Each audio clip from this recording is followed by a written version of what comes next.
Pasta maker, because the temperature of our body is more cold. It's colder, right? So the dough that usually we make is more hard, so it's perfect to make the pasta.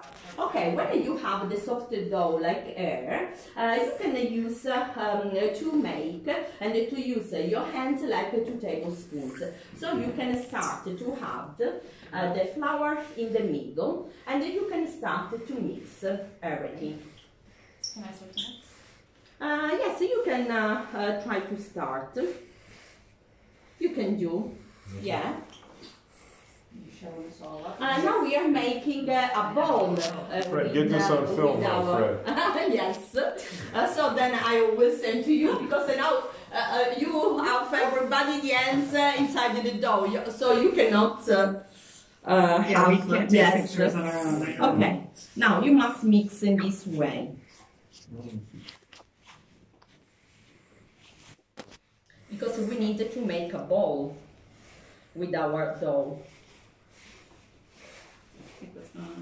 So this What am I is Bless you. Be careful. A little more. is it too dry? Yeah. I think mine's a little too dry too, but. Well, you probably leave some. The next